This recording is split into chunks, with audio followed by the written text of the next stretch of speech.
So thank you. If you could state your name for the record, and again, we do have very limited time, so we want to keep the schedule. Please start. Okay. My name is Jill Promoli. Good afternoon, everyone. My name is Jill Promoli, and I thank you for the opportunity to appear before you today regarding Bill 47. 2.5 years ago, an illness came through my daughter's school.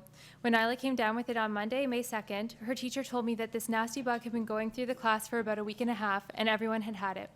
Some kids were very sick. Some hadn't returned yet. Isla was better by Tuesday night, and the earliest she was allowed to return following a fever according to school rules was Thursday morning, when she was no longer likely to pass on her illness. On the morning of Friday, May 6, 2016, Jude, one of my 2-year-old twin boys, woke up with a low-grade fever. Having seen it earlier in the week, we weren't worried. Everyone in Isla's class had had it, and Isla recovered quickly. Jude died that afternoon. The autopsy results were later able to determine that the illness had been influenza B, causing cardiac arrest. Jude had been a perfectly healthy toddler with no other health issues. Jude was just one of approximately 3,500 flu deaths in Canada every single year. One sick child in a kindergarten classroom resulted in a class full of sick kids who each took it home to their families. What if that first child's family had been able to keep them home instead? What if the reason they came in that day was because missing a day of work to care for a sick child meant sacrificing a day's pay and not being able to buy groceries that week? This situation isn't unique, and this is a problem that many Ontarians face every day. I grew up in Port Elgin, a small community on Lake Huron. My dad worked at what is now Bruce Power until his sudden death when my brother and I were very young. My mom then faced the challenge of raising 2 children on minimum wage. Every time one of us got sick, she needed to make a difficult decision about what she'd be able to afford that week as a consequence of taking the day off to be home with a sick kid, a young widow trying to make ends meet for her 2 children. Coming from a lower income home, there wasn't financial help for me when I wanted to attend university. I put myself through school with OSAP and minimum wage jobs, and I needed to work every hour I could get. Some terms were harder than others, and if I was too sick to work, rent still needed to be paid, and it meant I couldn't afford groceries. My choices were to go to work sick and take my illness in to all of my coworkers, or stay home and not eat. Today I'm self-employed and primarily work from home, and my husband has a job with generous vacation time and flexibility for personal emergency and illness. I'm not here today to advocate for accessible and affordable sick days because I need them in my current situation, but because I grew up in a home with a mom who would have really benefited from these protections, because I was a starving student who desperately needed that help at one point in my life, and because now, today, and for the rest of my life, there's a whole person missing in my family because one sick child came to school and passed the flu on to my family. There are high-risk people around us all the time. Sometimes it's obvious and sometimes it isn't. We know that the highest risk people for illnesses like the flu are young children, seniors, pregnant women, and people with underlying health conditions like cancer, heart disease, diabetes, or asthma. We can't always look at someone and see a health issue they're dealing with. We can't look at someone and see the high-risk loved one they have at home. What might seem like a minor illness for a young, healthy adult could be life-threatening for someone else around us or the person they go home to. It isn't just about our own comfort and needs, it's about everyone we come in contact with. Preventing the spread of illness is a public health issue. The discussion of sick days in the context of Bill 47 has been framed from the perspective of businesses, but it isn't good for workers or businesses when employees are forced to come into work sick. And it isn't good for our communities when children are forced to go to school when they're sick because their parents can't afford to take a day to care for them or have already used their 3 designated days for the year. 1 minute. Schools and daycare centers have strict rules about when a child can't be present due to illness, and those rules are in place to protect everyone's children. Kids are wonderful, but every parent knows how quickly they pass illness back and forth into everyone around them. What happens to a family when 3 kids in school when it's October and they've already run through their personal emergency days? What should that family do? They can't send their vomiting kids to school, but the government has capped the number of guaranteed days to care for their family in this type of circumstance, and missing work will result in a lost job. What options are now available to this family thanks to Bill 47? What does a young widow do when her child is too sick to go to school, but staying home means missing a day's work that would have paid for groceries? How does this legislation serve the people?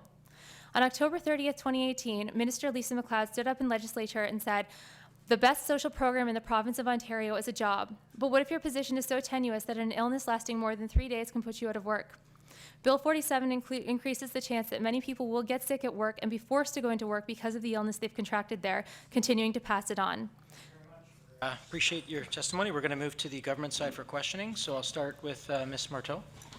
First, on behalf of everybody in the room, and I think I can speak for the opposition as well, thank you for coming in, and we're very sorry for your loss. Thank you. I had 4 children, and they were all sick at various times, and I was running my own business, and I understand the challenges of both running the business because, there's the employers have families as well, and the employers have challenges as well. They have to keep their business running so that they can provide those jobs. It's always a delicate balance, and I think that, what I want to say to you is, first of all, thank you for reminding everybody it is flu season starting soon.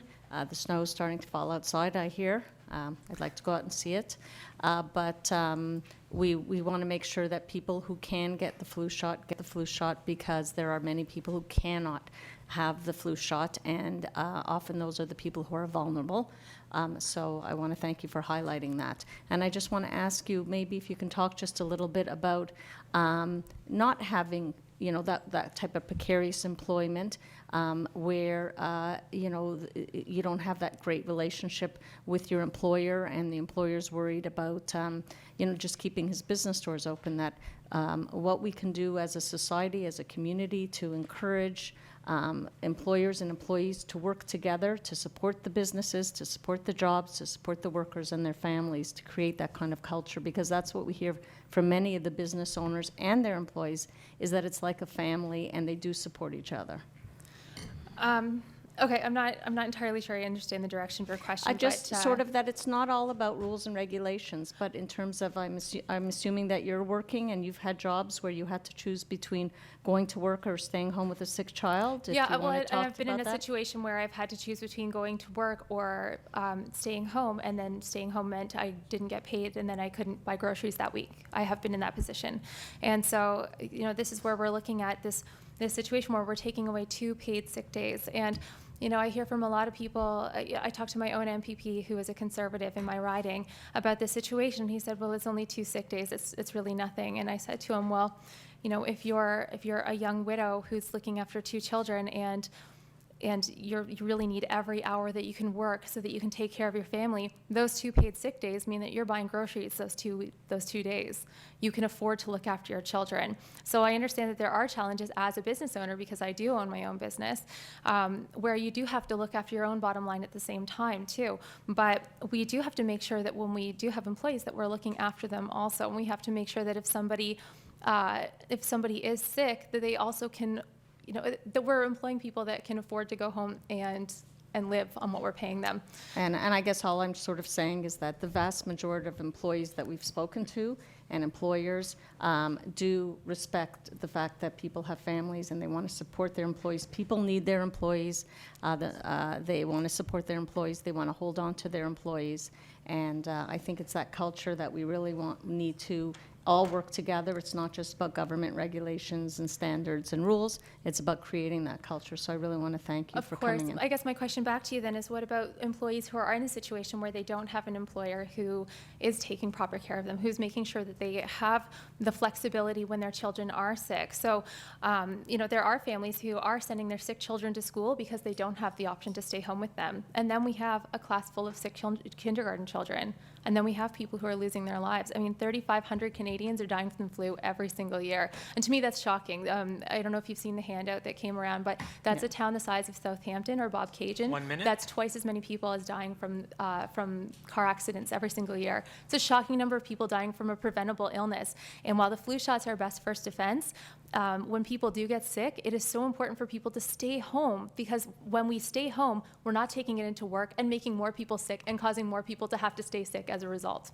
So I really want to thank you, and again, really heartfelt. Thank you. And it's good that you come in. Thank you. I And appreciate it's the good that you time. remind your MPP and others as well of your situation with your son and the flu and the school, and it is challenging because And it's everybody's situation, because this is public health. This is about all of us. It happened to my family. It can happen to every single person's family, and we don't want that. So this is why I'm here today. Thank you so much. Thank you. Okay, we'll now move to the opposition side for 5 minutes. Mr. West. Yeah, thank you very much for sharing your story, and I want to echo the government's condolences. I mean, it was just a terrible listening to it. I was at a funeral for a child last week, and I can't imagine what you're going through, so I apologize.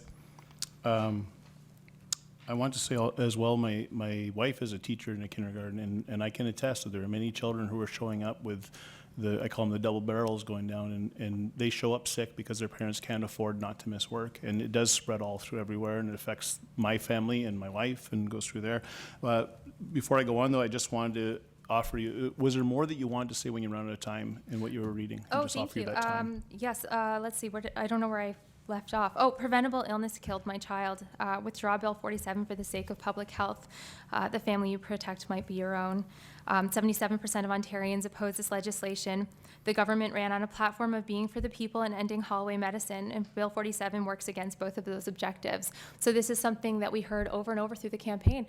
Hallway medicine is a huge concern for Ontario, and we all know this, and I think everybody on, regardless of political stripe, we all know this is a problem, and we've all been affected by healthcare in this province, especially during flu season. In Canada, there's 12,200 hospitalizations due to the flu every single year, approximately, and every single one of those hospitalizations costs $14,000.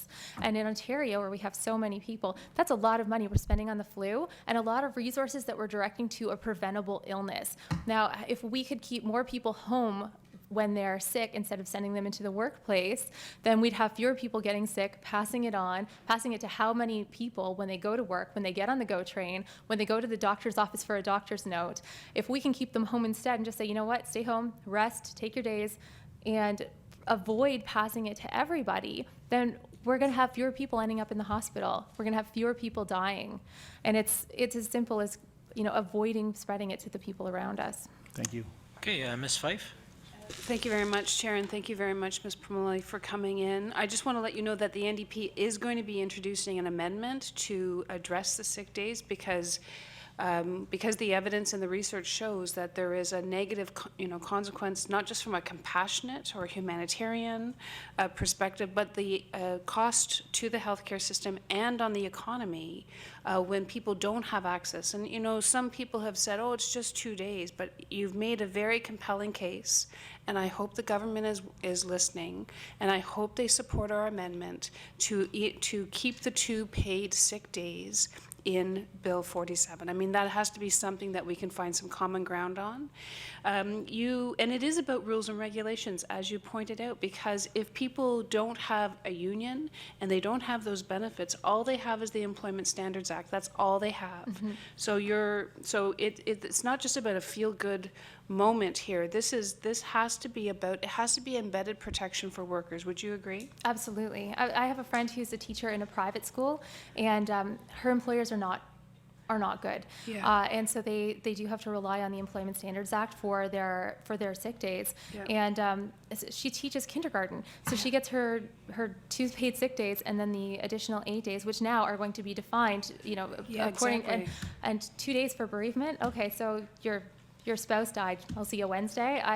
Exactly. Anyway, I'm and going I off think topic that your there. point as well is that it is women primarily, because women are the majority of part-time workers in the province of Ontario, and so they don't have that anchor of protection in the workplace. So once again, thank you. We're going to be moving amendments to this act which directly reflect the values and the statements that you've made to us today. And once again, I truly hope that the government is listening on this issue. Not just because of the compassionate and humanitarian, but the economic and the healthcare costs as well. Yeah, and I you. understand that we're talking about business here, but really, what is the cost of business when we're talking about people's lives? I mean, we lost a 2-year-old, but there are thousands of Canadians who are losing their family members every year, thousands of families just like ours, and it's never going to change. It's never going to get better, and I understand people have their bottom line, but Jude is gone, and there are thousands of families like ours every single year, and we can do better. It's a matter of giving people the time they need to recover and keeping illness out of the workplace and classroom. And it's simple. Thank you so much. Thank you very much. Thank you for your testimony.